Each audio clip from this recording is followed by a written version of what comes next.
All right, it's the end of the month, Friday after the close. E-mini Wizard here. Just a review of what we were looking at today. We selected this box right here as our primary box. This blue arrow for support, this red one for resistance. Traded inside day. Had a couple of crazy swings today. We thought that we could get a jam late day as shorts were taking profits for the week, but we also thought that the longs would want to take profits for the end of the day, and that was a huge sell off for the end of the day for anyone who had their wits about them to take a contra, which was actually a trend trade with the day's trade since the high never got violated. So this chart was an important one for us also. These boxes right here, this green box and this yellow box, and the primary idea to stay inside these two lines. So that's part of the Darvis box system that we use. If you go over to some of the tunnel vision charts, one of the things that caught our eye today early was a trend line. I drew this trend line early and had the presence of mind to remember that as we approached 17 this afternoon. We thought a jam was coming, but still thought there would be a profit taking swing from the long side, and then anything back under the 10 to 12 was the good fortune part. And as it kept ripping south side, we just kept identifying new targets for anyone with trailers. If you go to the RTH charts, the first primary thought we had was 10 to 12 resistance using the rain line.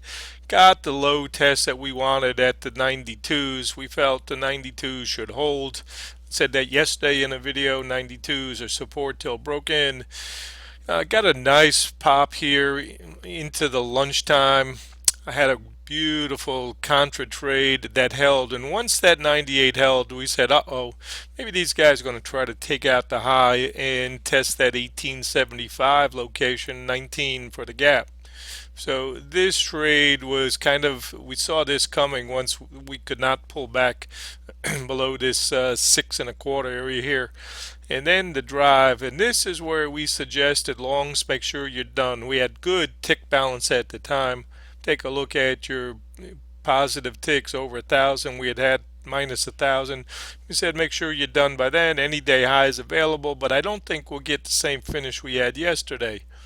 And then once we broke back inside the IB and took out this 10, then the next target became see if we can get obviously the dime for the 7s to 5s, and if we broke, then we're back into the umbrella trade. Call for make sure you are paid into the 92s to 95s. Anything below that was good fortune.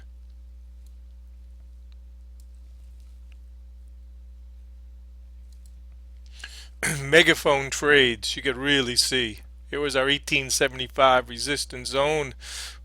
Good looking megaphone pattern here, and we also had a balanced one on the other side. So that's why we felt yesterday's 86.25 be done end of day for that pop. Seek was fabulous with his calls today as usual. He thought we could test 16 before we were done. I'm the voice of reason, saying conservatively, make sure you don't overthink this trade today. We could pull back in, and realistically, we had 10 for our marker in between the 2000 and the 2020. We said it was all about that 10 longer term, we thought. So got a bit of luck in the afternoon, anybody that was playing for those targets. 30-minute chart, a huge winner. This was the chart that we thought was in play all day long. That was the one we keyed off of. 60s also resistance. 120 chart you can see here also. Beautiful resistance chart. So that's a quick wrap up of what we were looking at today. Hope you had a great day. Enjoy the ball game on Sunday. Any questions, feel free to email me at e@eminywizard.com. Bye all.